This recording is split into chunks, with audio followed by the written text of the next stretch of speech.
मी रुग्णालयात शवगृहात काम करतो. एके दिवशी एका तरुण महिलेचं प्रेत आणलं गेलं. मला सांगितलं की ते ठेवून दे. 3 दिवसांनी घेऊन जाऊ. मी प्रेत त्याच्या जागी ठेवलं, पण साधारण 1 तासानंतर जेव्हा मी परत गेलो, तेव्हा पाहिलं की त्या प्रेतात हलकीशी हालचाल होत होती आणि तिने आपला हात वर उचललेला होता. हे पाहून माझं भानच हरपलं. माझा आत्मा थरथरला आणि एक हृदय पिळवटून टाकणारे रहस्य माझ्यासमोर उघड झालं. माझे नाव संजय आहे. मी एक साधासा माणूस, आयुष्याच्या ओझ्याखाली दबलेला. रोज सकाळी उठतो, संध्याकाळपर्यंत मेहनत करतो, जेणेकरून घराचा खर्च भागेल. ना संपत्ती ना मोठे स्वप्न, फक्त इतकेच की घराचे भाडे वेळेवर भरता यावे.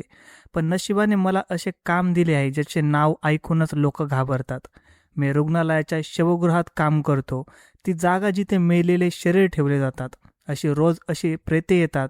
त्यांच्या मागे असंख्य कथा लपलेल्या असतात. कोणी अपघाताचा बळी, कोणी आजाराने हरलेला, कोणी अत्याचाराचा शिकार झालेला. कधी कधी वाटते की हा शवगृह फक्त शरीरांचा नव्हे, तर माणसांच्या अधुऱ्या कथांचाही कैदखाना बनला आहे. रात्रीची वेळ माझ्यासाठी नेहमीच सर्वात अवघड असते. संध्याकाळनंतर जेव्हा रुग्णालयाची गर्दी कमी होऊ लागते, रुग्णाच्या नातेवाईकांची हळूहळू घरी परतायला सुरुवात होते, वॉर्डाचे दिवे मंद होतात, तेव्हा मी माझ्या छोट्या खोलीत बसून विचार करत राहतो की आज किती जण जिवंत आहेत आणि किती जणांच्या कथा इथे येऊन संपणार. कदाचित उद्या आपणही याच फ्रीजरमध्ये येऊन पडू. शिवगृहाची इमारत रुग्णालयाच्या मागच्या बाजूला आहे. तिथे एक अरुंद खोली आहे, ज्यात लोखंडी मोठमोठे दरवाजासारखे फ्रीजर बसवलेले आहेत. प्रत्येक दरवाजामागे एक मेलेलं शरीर असतं. दरवाजा जड लोखंडी असतो आणि आत शिरताच थंड हवेचा असा झोत येतो की हाडापर्यंत उतरून जातो. जेव्हा मी पहिल्यांदा इथे आलो होतो तेव्हा थरथर कापलो होतो. सभोवताली फक्त शांतता, फक्त मशीनच्या हळू आवाजाची गडगड. कधी कधी वाटते जणू हे प्रेत माझ्याकडे एकटक पाहत असतात, जणू त्यांच्या बंद डोळ्यामागेही काही कथा दडलेली आहे. पण वेळेनुसार मी सावरलो. एकदा माझ्या मुलाने निरागसपणे विचारले होते की बाबा, तुम्ही काय काम करता? मी विषय बदलला. फक्त रुग्णालयात काम करतो बाळा, रुग्णाच्या मदतीला. मी त्याला काय सांगणार की माझ्या दिवस मेलेल्या शरीरामध्ये जातो. माझे काम अवघड नव्हते, पण मन हादरवणारे नक्कीच होते. रुग्णवाहिका येते, प्रेत उतरवलं जातं. मी कागदपत्र, नाव, वय आणि मृत्यूचं कारण नोंदवतो. मग प्रेताला क्रमांक देऊन फ्रीजरमध्ये ठेवतो. कधी कधी नातेवाईक मृतदेहाच्या समोर रडत उभे राहतात आणि त्यांचे अश्रू पाहून मनावर ओझं पडतं. बऱ्याचदा लोक पैसे देऊन म्हणतात की दादा, प्रेताची काळजी घ्या, उद्या घेऊन जाऊ. तो दिवसही नेहमीच्या दिवसांसारखाच होता. पण मला कुठे ठाऊक होतं की तोच माझ्या आयुष्यातला सर्वात भयानक दिवस ठरणार आहे. दुपारी एक रुग्णवाहिका आली, ज्यात एका तरुण महिलेचे प्रेत होतं. वय कदाचित 25 ते 26 वर्षांचे. सुंदर चेहरा, जणू झोपेत कुणीतरी तिला उठवण्यापूर्वीच थांबवलेलं असावं. लावारिस विभागातून आणलेले 3 माणसे, कदाचित तिचे भाऊ किंवा नातेवाईक, कठोर आवाजात म्हणाले की 3 दिवस ठेवा, नंतर आम्ही घेऊन जाऊ. मी रजिस्टरमध्ये तपशील लिहून त्याची सही घेतली. ते जाताना त्यांच्यावर एक विचित्र प्रकारची समाधानाची भावना होती, जणू एखाद्या ओझ्यापासून मुक्त झाले असावेत.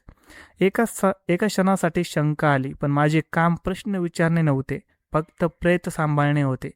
मी प्रेत ट्रॉलीवर ठेवले, फ्रीजरच्या दरवाजाचे ढकलले आणि दरवाजा बंद करताना तिचा चेहरा माझ्या डोळ्यासमोर होता. वाटले जणू ती मलाच पाहत आहे. रात्र झाली आणि रुग्णालय सुनसान होऊ लागलं. मी माझ्या खोलीत बसून चहा घेत होतो. तेव्हाच एक अनोख्या अस्वस्थतेने आणि भीतीने मला घेरलं. जणू कोणी मला हाक मारत होतं. मी डोके हलवले, पण मन म्हणाले की जा आणि पहा, काहीतरी बरोबर नाही. मी उठलो आणि शिवगृहाकडे गेलो. दरवाजा उघडताच थंड हवेच्या झोताने माझं शरीर विदीर्ण झालं. मी सरळ त्या दरवाजाकडे गेलो ज्यात ती महिला ठेवली होती आणि जसे दरवाज उघडले, माझे पाय जमिनीत रोवले गेले. त्या महिलेचा हात वर उचललेला होता. माझा श्वास थांबला. मी डोळे चोळले, पुन्हा पाहिले. होय, खरंच तिचा हात तिच्या छातीवरून वर होता, जणू शेवटच्या प्रयत्नात हवेला पकडण्याचा प्रयत्न करत असावे. माझे हृदय जोरजोरात धडधडू लागले आणि हात थरथरू लागले. मी घाईने दरवाजा बंद केला आणि मागे सरकलो. हे काय चालले आहे? मी स्वप्नात तर नाही ना? खोली बाहेर पडताच पाय लटपटू लागले आणि मी स्वतःशीच पुटपुटलो की नाही, हे शक्य नाही. मेलेलं प्रेत हालचाल करत नाही. पण मी माझ्या डोळ्यांनी पाहिलं आहे. मी स्वतःला समजवण्याचा प्रयत्न केला, पण मन तयार नव्हतं. शेवटी मी माझ्या खोलीत परत आलो आणि अंथरुणावर पडलो. डोळे बंद केले तर तोच प्रसंग समोर आला. वारंवार तिचा हात हवेत उचललेला आणि अचानक मला एक स्वप्न पडलं. ती महिला जिवंत होऊन माझ्यासमोर उभी होती. तिच्या डोळ्यात अश्रू होते आणि ती मला हाक मारत होती, "मला वाचवा, मला जिवंत पुरले जाऊ देऊ नका." मी घाबरून खाटकन उठलो. संपूर्ण शरीर घामाने भिजलं होतं आणि मन सांगत होतं की ही काही साधी घटना नाही. मी ठरवलं की सकाळी पुन्हा त्या प्रेताला पाहीन. जर पुन्हा काही हालचाल दिसली तर नक्कीच काही रहस्य आहे. त्या रात्रीचा प्रसंग माझ्या डोळ्यात खोल कोरला गेला होता. खोलीच्या भिंती थंड होत्या, पण कपाळावर घामाच्या थेंबा धावत होत्या. जणू हृदय पिंजऱ्यातून बाहेर पडण्यासाठी धडपडत होतं. मी स्वतःला कितीतरी वेळा समजावलं की हे भ्रम आहे, थकवा आहे, सभोवतालचे वातावरण आहे. मेलेले जिवंत होत नाहीत, पण मनाच्या एखाद्या कोपऱ्यात एक हट्टी आवाज सतत म्हणत होता की ती तिथे मेलेली नाही, काहीतरी आहे जे तुला पाहावं लागेल. सकाळी सूर्याची किरणे खिडकीतून आत येत होती, पण माझे मन अजूनही अंधारात भटकत होतं. झोप अधुरी होती, डोळे जड होते, पण मनाने निर्णय घेतला होता की मला पुन्हा शवगृहात जावंच लागेल. चहाचा कप समोर होता, पण ओठापर्यंत गेलाच नाही आणि प्रत्येक क्षणी तोच प्रसंग आठवत होता. तो हात वर उचललेला. खरंच मी पाहिलं होते की डोळ्याचा भ्रम होता. शेवटी मी धैर्य गोळा करून टॉर्च, रजिस्टर आणि हातमोजे घेतले. पावले जड होती, पण मन म्हणत होते की आज नाही पाहिलं तर हे रहस्य कायमचं रहस्यच राहील. शवगृहाचा दरवाजा उघडताच पुन्हा ती थंड हवा शरीर विदीर्ण करू लागली. आत पाऊल टाकताच सुनसान वातावरणाने घेरलं. मशीनच्या आवाजाशिवाय दुसरा कसलाही आवाज नव्हता आणि मी हळूहळू त्या दरवाजाकडे गेलो ज्यात ती महिला ठेवली होती. हृदय जोरात धडधडत होते. एका क्षणाला परत फिरायचे मन झाले, पण पावले थांबले नाहीत. मी दरवाजाचा हँडल पकडला. हात घामाने निसरत होता. श्वास रोखून हळूहळू दरवाजा उघडला. प्रेत तिथेच होतं. डोळे बंद, चेहरा शांततेने भरलेला, पण चेहऱ्यावर एक विचित्र कष्टी भावना होती, जणू झोपेच्या खोल दरीत हरवलेली असावी. मी नीट पाहिलं. काल रात्री जो हात वर उचललेला होता तो आता आपल्या जागी होता. कदाचित खरंच माझा भ्रम होता, पण जसे मी मागे वळणार तसे अचानक तिच्या छातीत हलकीशी हालचाल झाली. जणू कोणीतरी आतून श्वास घेतला असावा. माझ्या पायात आता ताण उरलं नव्हतं. मी तिथेच उभा राहिलो. हे देवा, हे काय? मेलेले श्वासही घेऊ शकतात का? फार वेळ मी हल्लोही नाही. मग मनाने सांगितलं की जर खरंच जिवंत असेल तर आता तपासण्याची वेळ आली आहे. मी थरथरत्या हाताने टॉर्च तिच्या छातीवर टाकली. हलकीशी उचल बैठकीसारखी हालचाल दिसली. मी कान लावून ऐकले. हवेत मशीनच्या आवाजामध्ये मला वाटले जणू अतिशय हळू श्वास चालू आहे. मनाने ओरडून सांगितलं की ही जिवंत आहे. एका क्षणाला विचार आला की लगेच धावत जाऊन एखाद्या डॉक्टरला बोलवावे, पण दुसऱ्या क्षणी मेंदूने थांबवले. जर हे सगळे माझे भ्रम असेल तर लोक म्हणतील शवगृहवाल्याला वेळ लागलं, नोकरीही जाईल आणि सन्मानही. मी झुकून आणखी जवळ गेलो. तिचे ओठ पाहिले. वाटले जणू ते हललेलेच. माझ्या तोंडातून आपोआप आवाज निघाला, "तू ऐकतेस का?" काही उत्तर नाही, फक्त शांतता. मी थरथरत्या हाताने तिची नाडी तपासण्याचा प्रयत्न केला. हातमोज्यावरून हलकीशी गुदगुदी जाणवली, जणू अतिशय हळू नाडी चालू आहे आणि माझे हृदय उडी मारून गळ्यापर्यंत आले. ही मेलेल्या माणसाची धडधड असू शकत नाही. त्या रात्री जेव्हा मी परत खोलीत आलो तेव्हा डोळे बंद होताच तीच महिला स्वप्नात आली. यावेळी ती फक्त हात हलवत नव्हती तर पूर्ण ताकदीने ओरडत होती, "मला वाचवा, ती मला मारून टाकतील. मला इथे एकटी सोडू नका." मी किंचाळून जागा झालो. हृदय वेगाने धडधडत होतं आणि श्वास फुलला होता. आता मला या गोष्टीची पूर्ण खात्री झाली होती की काहीतरी फार मोठी गडबड आहे. पण मी विचार करून त्रस्त होतो की घरात तिचे आई वडील, तिची पत्नी इतकी जास्त त्रस्त आहे. अशात तो मुलगा काय करेल? आता मला पूर्ण खात्री पटली होती की हे सगळं माझं भ्रम नव्हतं. ती महिला जिवंत होती. सकाळ होताच मी ठरवले की आता मी गप्प बसणार नाही. कोणी मानो अथवा न मानो, मला कुणाला तरी सांगायलाच हवं. पण एक भीतीही होती. काल ज्याप्रमाणे माणसाने ती प्रेत सोडले होते, त्यांच्या चेहऱ्यावर एक विचित्र प्रकारचं समाधान होतं. कदाचित ते खरे गुन्हेगार असतील आणि जर ही बातमी त्यांच्यापर्यंत पोहोचली तर माझे प्राण धोक्यात येतील. आरशात स्वतःला पाहिलं तर डोळ्याखाली काळी वर्तुळे आणि चेहरा पिवळा पडलेला दिसला. तरी मनात कुठेतरी एक हिंमत जागा झाली होती. मी गप्प बसू शकत नव्हतो. जर मी गप्प राहिलो तर एक निष्पाप जीव मुडद्यांच्या मध्ये जिवंत पुरला जाईल. तो दिवस माझ्या आयुष्यातला सर्वात लांबच लांब दिवस ठरला. सकाळपासून संध्याकाळपर्यंत प्रत्येक क्षण मनावर ओझं बनवून बसला होता. मी ठरवलं होतं की पुढच्या रात्री मी त्या महिलेची नक्की तपासणी करेन, पण दिवसाचा प्रत्येक तास मला जणू शतकासारखा भारी वाटत होता. रुग्णालयाच्या कॅन्टीनमध्ये बसलो होतो. समोर चहाचा कप वाफा सोडत होता, पण मन ना चहावर लागत होते ना कोणाशी बोलावंसे वाटत होतं. कॅन्टीनमध्ये लोक हसत खिदळत होते. डॉक्टर नर्स आपापल्या कामात गुंतले होते आणि मला वाटत होते की जग माझ्यापासून खूप दूर गेलं आहे. काश मी तो हात पाहिला नसता, काश मी त्या श्वासांचा आवाज ऐकला नसता, काश हे सगळं काही भ्रम असतं. पण आता मागे फिरण्याची वेळ उरली नव्हती. मनाने निर्णय घेतला होता, सत्यापर्यंत पोहोचायचे. मी कामात गुंतण्याचा प्रयत्न केला. दुसरं एक प्रेत मी फ्रीजरमध्ये ठेवले, पण जेव्हा एखादे प्रेत पाहिलं तेव्हा माझ्या डोळ्यासमोर तीच महिला येत राहिली. मला वाटत राहिले की बाकी सगळं खरंच मेलेले आहेत, पण ती तर श्वास घेत होती. तिची ती शांतता माझ्या कानात एखाद्या किंचाळीसारखी घुमत होती. संध्याकाळ झाली, अंधार पसरू लागा. जशी रुग्णालयाची गर्दी कमी झाली तशी माझ्या हृदयाची धडधड वाढली. आता तो क्षण जवळ आला होता जेव्हा मला निर्णय घ्यायचा होता. रात्री अंदाजे 11 वाजले होते. रुग्णालय अर्ध्या अंधारात बुडालेले होते. कॉरिडॉरमध्ये कधीकधी एखाद्या नर्सच्या पावलांची चाहूल लागायची. मी खिशातून चावी काढली आणि शवगृहाचा दरवाजा उघडला. दरवाजा उघडताच थंड हवेचा एक झोत माझ्या चेहऱ्यावर आदळला. हातात टॉर्च होती, पण तिचा प्रकाश फार कमकुवत वाटत होता. जणू अंधार त्याच्यापेक्षा कितीतरी बलवान असावा. मी हळूहळू त्या दरवाजेकडे गेलो जिथे ती महिला ठेवली होती. हृदय जोरजोरात धडधडत होतं, तरी पावले एखाद्या अनोळखी शक्तीने बांधलेली वाटत होती. हिंमत गोळा करून मी दरवाजाचा हँडल पकडला आणि हळूच ओढला. दरवाजा बाहेर आला आणि त्यावर तीच तरुण महिला शांतपणे झोपलेली होती. त्यावेळी मी पूर्ण धैर्य गोळा करून टॉर्चचा प्रकाश थेट तिच्या चेहऱ्यावर टाकला आणि होय, हा माझा भ्रम नव्हता. तिच्या पापण्या हलक्या कापत होत्या. माझे डोळे विस्पारले गेले. ही जिवंत आहे, ही जिवंत आहे. मी थरथरत्या हाताने पुन्हा तिची नाडी तपासली. अतिशय हलकी पण स्पष्ट धडधड जाणवली. माझ्या ओठांतून अनियंत्रितपणे आवाज बाहेर पडला, बाई, तुम्ही ऐकताय का? जर ऐकत असाल तर काही इशारा द्या.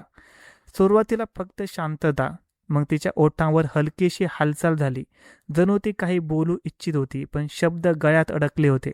माझा आत्मा थरथरला.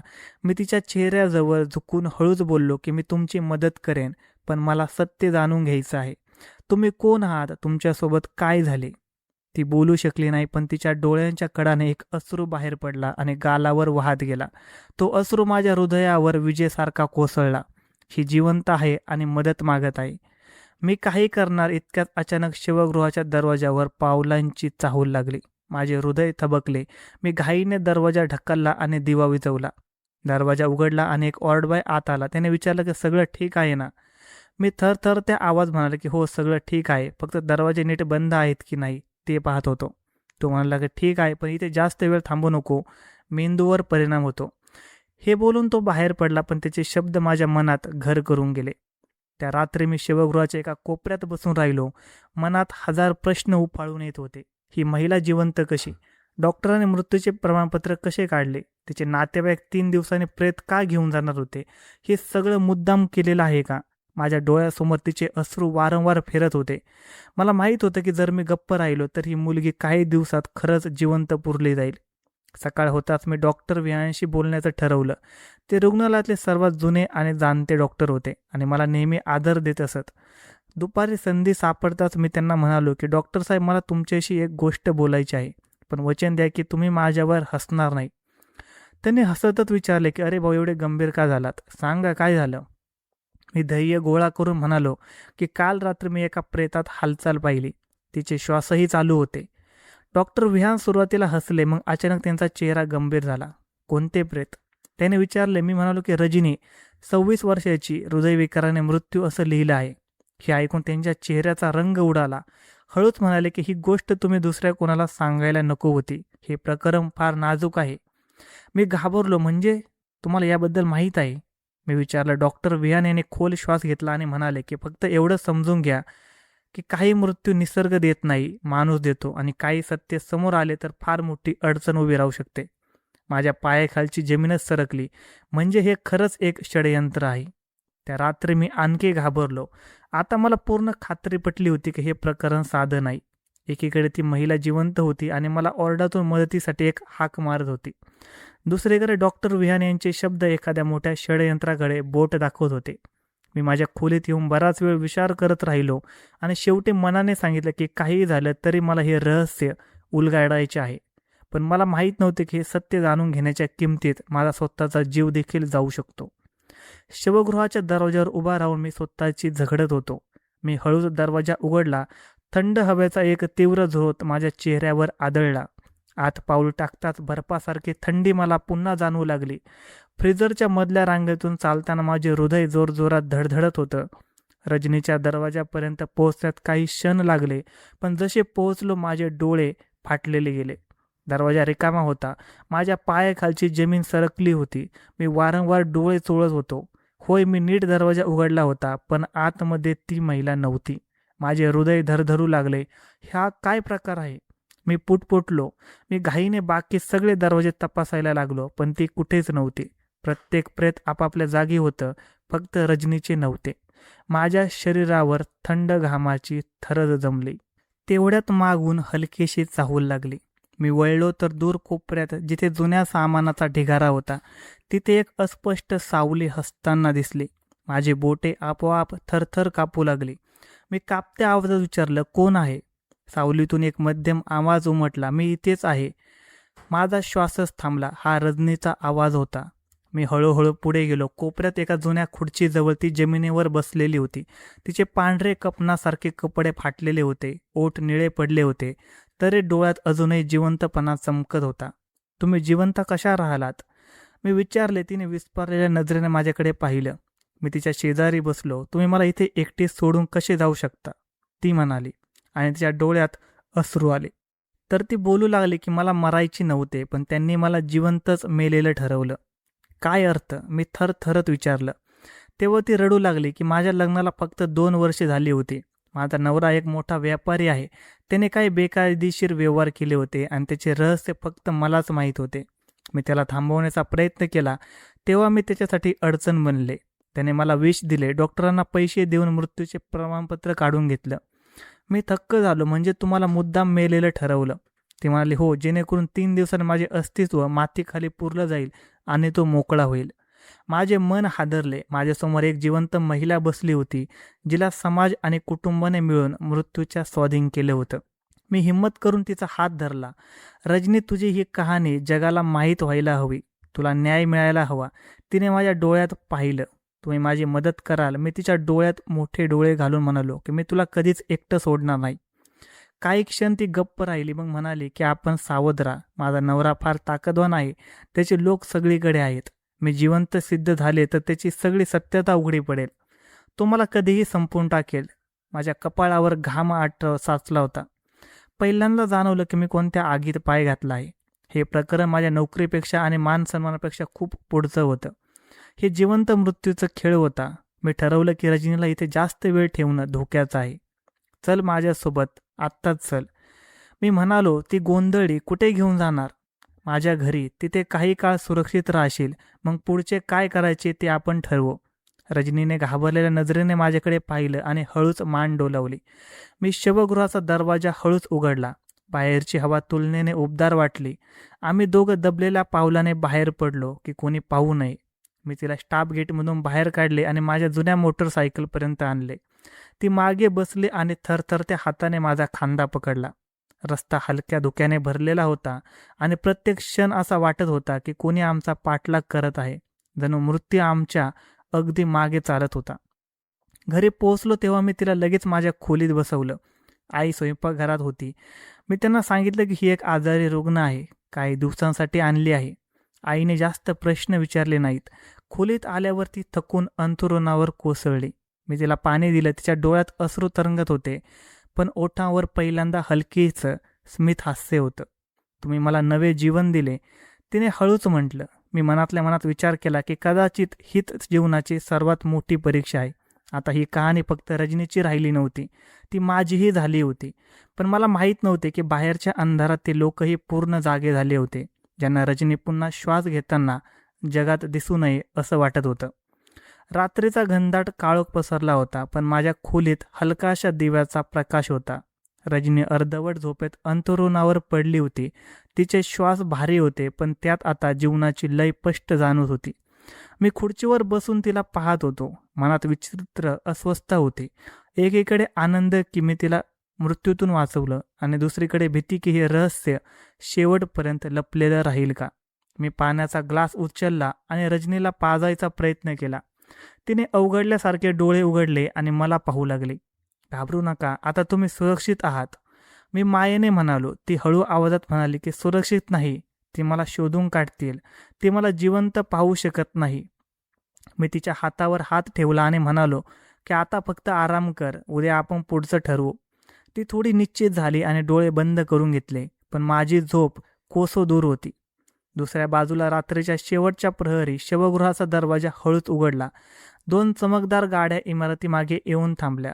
रुबाबदार 3 माणसे आत शिरली. त्यांच्यासोबत तोच माणूस होता जो मी कधी कधी रजनीच्या नवऱ्यासोबत पाहिला होता.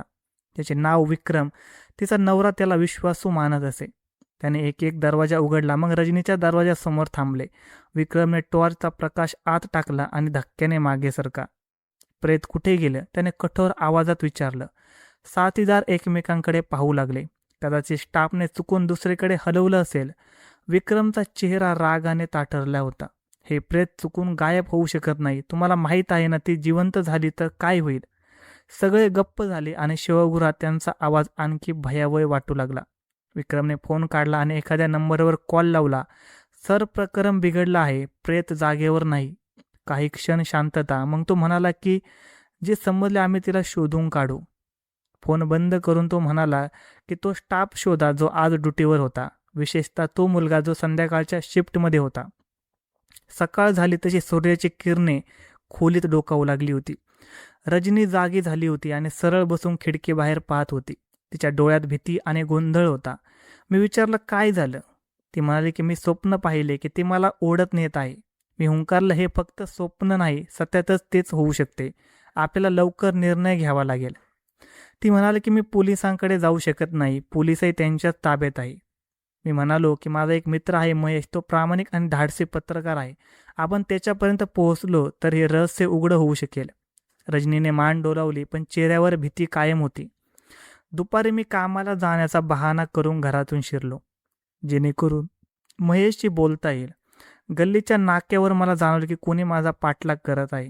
वळून पाहिले तर 2 अनोळखी माणसे थोड्या अंतरावर होती. साधे रस्त्यावरचे वाटसूर वाटत होते, पण नजर फक्त माझ्यावर खेळलेली होती. माझी चाल वेगाची झाली आणि हृदयात घामाचे थेंब उतरू लागले. मला माहीत होते की हे तेच लोक आहेत जे शिवगृहात गेले होते. मी थेट महेशच्या ऑफिसला पोहोचलो. तो बातम्यांच्या कागदाच्या ढिगाऱ्यात गुंतलेला होता. मला पाहून तो चकित झाला. अरे यार, इतके दिवस कुठे होतास, सगळं ठीक आहे ना. मी त्याला एकांतात येऊन सगळं काही सांगितलं. शिवगृहातून रजनीला बाहेर काढणे, तिची अवस्था आणि तिच्या नवऱ्याचं षडयंत्र. महेश काही क्षण गप्प राहिला, मग म्हणाला की हे फार मोठं प्रकरण आहे, पण तुला माहीत आहे ना, अशा केसेसमध्ये जीवाला धोका असतो. मी म्हणालो की जीव तर आधीच धोक्यात आहे, आता मागे हटण्याचा प्रश्न नाही. महेशने ठाम आवाजात म्हटले की ठीक आहे, तू रजनीला लपून ठेव, मी पुरावे गोळा करतो आणि ही बातमी पसरवतो. पण लक्षात ठेव, ती लोक फार ताकदवान आहे, तुला प्रत्येक क्षणी सावध राहावं लागेल.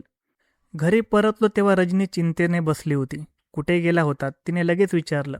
एका मित्राला भेटलो जो आपली मदत करेल, मी म्हणालो. रजनीने घाबरलेल्या आवाजात म्हटलं की मला वाटले कोणी आपल्याला पाहत आहे. थोड्या वेळापूर्वी खिडकीबाहेर एक सावली गेली.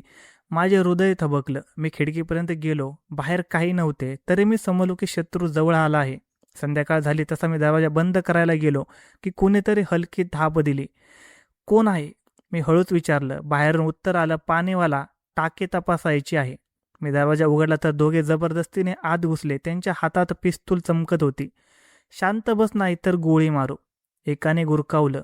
रजनी भीतीने गोठली. दोघे थेट तिच्याकडे गेले. आमच्यासोबत चल. मी समोर उभा राहिलो की ती कुठेही जाणार नाही. त्यांनी मला जोरात ढकललं आणि मी जमिनीवर कोसळलो. एकाने बंदूक सरळ करून म्हटले की आवाज काढला तर तुझा प्रेतही त्याच शवगृहात पोहोचवेन जिथून हिला काढले होते. तेवढ्यात दरवाजा जोरात उघडला आणि आई आतमध्ये आली. आम्हा दोघांना अशा अवस्थेत पाहून ती किंचाळली. हे काय चाललं आहे?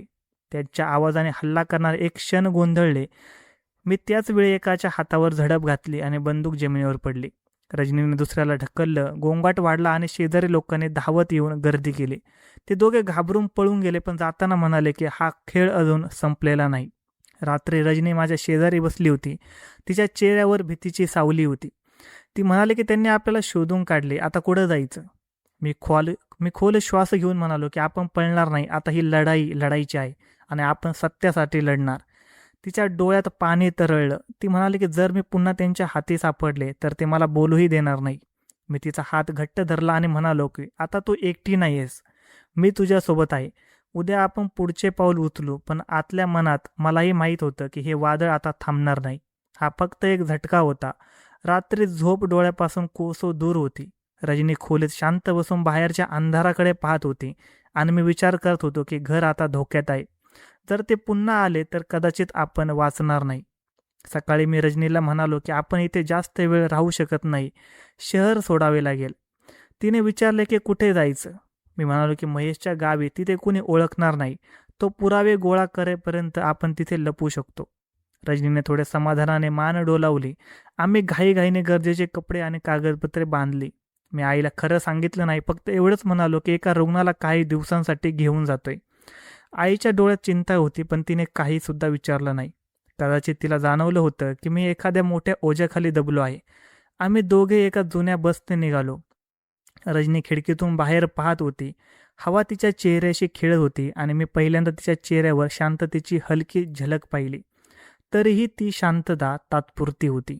दुसऱ्या बाजूला महेशने शहरात आपली चौकशी पूर्ण केली होती. त्याने रजनीला दिलेल्या विषयाचे वैद्यकीय रेकॉर्ड्स, बनावट मृत्यू प्रमाणपत्र आणि रुग्णालयातील काही कर्मचाऱ्यांचे साक्ष गोळा केले होते. हे सगळे पुरावे एका फाईलमधून भरून त्याने आपल्या वृत्तपत्राच्या संपादकाला दाखवले. संपादक थक्क होऊन म्हणाला की हे तर बॉम्ब आहे. ही बातमी छापली की शहरातील सर्वात ताकदवान माणूस जमिनीत गाडला जाईल. महेश म्हणाला की फक्त एक दिवस, मग मी ठोस पुरावे समोर आणतो की जग सत्य आपल्या डोळ्यांनी पाहिलं. आम्ही गावी पोहोचलो तेव्हा महेशने आधीच एका छोट्या कच्च्या घराची व्यवस्था करून ठेवली होती. त्यातले वातावरण शांतता देणारे होते. रजनीने पहिल्यांदा खोल श्वास घेतला. ती म्हणाला की इथे बरे वाटते, जणू सगळं धोका मागे राहिला. मी हलकं स्मित हास्य दिलं, पण मनात माहीत होतं की खरे वादळ अजून यायचं बाकी आहे. 2 दिवस गेले. तिसऱ्या दिवशी संध्याकाळी गावाच्या गल्लीतून अनोळखी मोटरसायकलचा आवाज आला. खिडकीतून डोकावलं तर हृदय थपकले. 4 माणसे बाहेर उभी होती, त्यात विक्रमही होता. मी वेगाने आत आलो आणि म्हणालो की ते पोहोचले. रजनीचा रंग उडाला. आता काय होईल? मी दरवाजा लावला, पण ते लाथा बुके घालून ते तोडू लागले आणि ओरडण्याचा आवाज ऐकून गावकरी जमा झाले. दरवाजा तुटताच विक्रम आत आला आणि म्हणाला की तुम्ही दोघांनी फार तमाशा केला, आता चालण्याची वेळ झाली आहे. मी ठामपणे म्हणालो की ती कुठेही जाणार नाही. विक्रमने हसून टिंगल केली आणि म्हणाला की कोण थांबवणार? अचानक डावीकडे पोलिसांच्या गाड्याचे सायरन ऐकू आले. विक्रमचे लोक घाबरले. काही पोलीस गाड्या तिथे पोहोचल्या. विक्रम रंगेहात सापडला. महेश जोरात म्हणाला, विक्रम विक्रम, पळण्याचा प्रयत्न करू लागला. पण पोलिसांनी त्याला पकडले आणि हातातून बंदूक काढून घेतली. दुसऱ्या दिवशी उत्तरप्रदेश रजनीचा फोटो छापला गेला होता. मोठी हेडलाईन होती, जिवंत प्रेत. त्यासोबत बातमी होती की एका महिलेला तिच्या नवऱ्याने विष देऊन मेलेलं ठरवलं. संपूर्ण शहरात खळबळ उडाली. रजनीच्या नवऱ्याला पोलिसांनी अटक केली. ते डॉक्टरांनाही पकडले ज्यांनी बनावट मृत्यू प्रमाणपत्र काढले होते. लोकांच्या जीवेवर फक्त एकच गोष्ट होती, असा क्रूर माणूस की जो आपल्या बायकोला जिवंत पुरवायला तयार होतो, त्याला फाशी द्यायला हवी. रजनी आता सुरक्षित होती, पण तिच्या मनावरची जखम इतकी खोल होते की कदाचित कधीही भरून निघणार नाहीत. काही महिन्यानंतर खटला न्यायालयात चालला. न्यायालयाने तिला नवऱ्याला जन्मठेपेची शिक्षा सुनावली. पण या सर्वांमध्ये रजनी तिच्या दुःखांसोबत एकटी राहिली होती. म्हणून मी तिची माझी जीवनसाथी म्हणून निवड केली आणि तिला लग्नाची मागणी घातली. आता आम्ही दोघे मिळून सुखाने संसार करत आहोत. मी अजूनही शवगृहात काम करतो, पण प्रत्येक प्रेत पाहिले की माझ्या मनात एक रहस्य जागं होतं. मला आठवतं की हाच बर्फाळ अंधार एका निष्पाप महिलेच्या मृत्यूची बातमी बनणार होता. तर मित्रांनो, ही होती आजची कथा. या कथेबद्दल तुमची काय प्रतिक्रिया आहे कमेंट बॉक्समध्ये नक्की सांगा. जर कथा आवडली असेल तर लाईक करा, शेअर करा आणि चॅनलला सबस्क्राईब करायला अजिबात विसरू नका. धन्यवाद.